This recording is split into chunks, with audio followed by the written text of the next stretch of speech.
It's interesting. Anzac Day just passed, and I had a chance to catch up with the blokes from my selection, my commando selection back 20 Awesome. years ago. Awesome. And that was really interesting. There's a couple of blokes that were actually on selection with me. One of the first time I saw, he's like, "Geez, I didn't recognize you. Holy shit, Westy."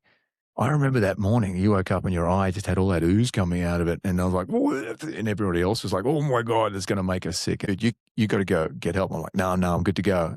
But he's like, "No, because it's making us ill looking at you with all the Yeah, ooze coming out of you." we don't care about you, mate. It's just Yeah, that it's you're. about us. It's Yeah. like literally the most disgusting thing I've ever seen. Meanwhile, my eye's on fire. The cornea is getting eaten away by like acid in it from the stick that had the cordite on it, or the residue from the gunpowder, and not knowing it and wanting to stay out there. But you know, a lot of guys join up or go for special forces selection because they want to know if they can be the best. There's a lot of appeals that get asked all the time. Why would someone want to do that? It's like to be the toughest of the toughest, to be the hardest. It's like it's within us boys to do that. And I wanted to know if I could do it. Shit, I was 5 years old and everybody else that went up for selection was 35 because I wanted to see how I could use my intuition to help solve problems.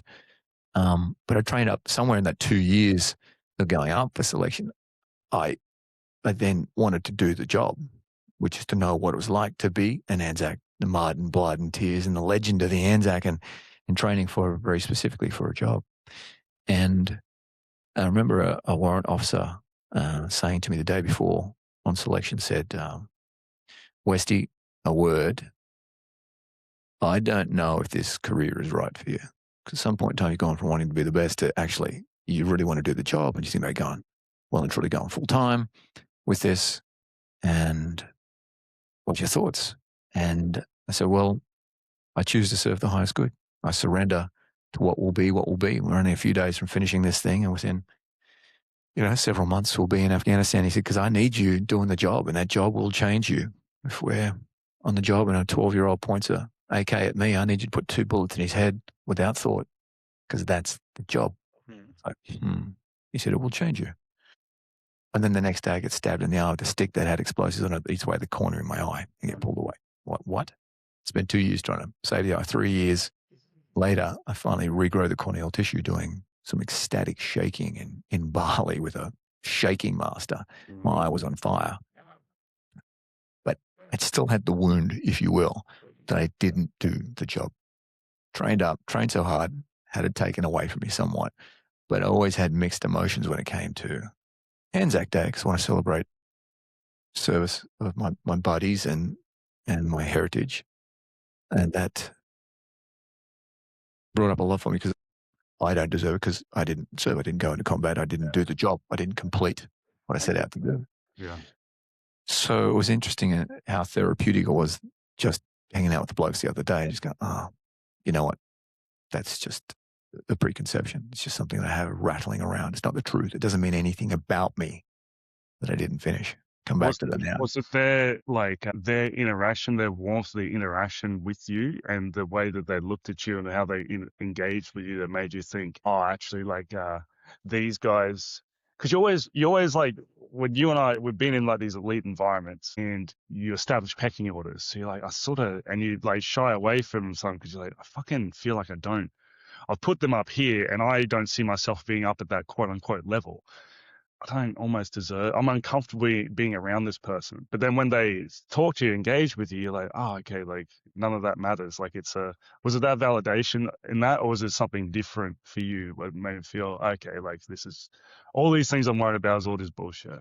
Yeah, well, it's interesting. I have a saying, which is a person can only judge whether their life was lucky or not on their deathbed, but looking back, because we make these assumptions. And what propelled me to travel the world documenting rituals and practices and trying to understand the magic, if you will, was that I thought that I suffered from bad luck. Like I got stabbed in the eye. Like, what the fuck? And then all through my life in careers that I'd taken on, having these moments that it had steered me. And even though I've had 4 or 5 masters in my life say to me, you'll come into your greatest work after the age of 53. And you don't want to hear that shit, though, right? No, you're like, yeah, no. But what am I going to do right now? What can I do right now, though? That's great. Yeah. But what the fuck can I do now? Yeah. Right. And they're just like, well, go out and build skills and go after what you would love. Just do that.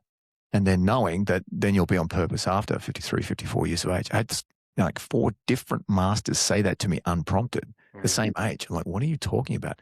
In Qigong, it's called the age of evaluation, 48 to 54, where specifically the masculine has something happen to them, which then propels them into either dying or the greatest work of their life, depending on how they take ownership for it and move through it. And that's what I had, 12 months ago. My heart failed. Yeah, man. Yeah. Some random congenital defect that I'd actually been fighting for 25 years without even knowing it.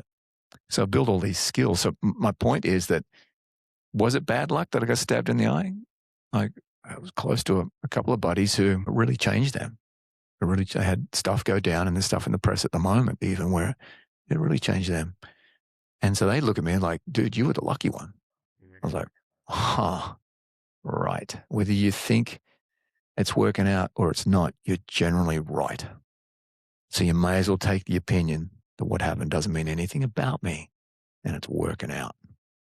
And that was what I felt on Anzac Day. I was looking at the lads going, huh, because they looked at me totally differently than the way I looked at myself. Yeah. So that was the big thing for me on Saturday, which was interesting. That's awesome, man. Just when you think you know it all, which Yeah. I do every third day. Mate, I'm so stoked that you're in this realm.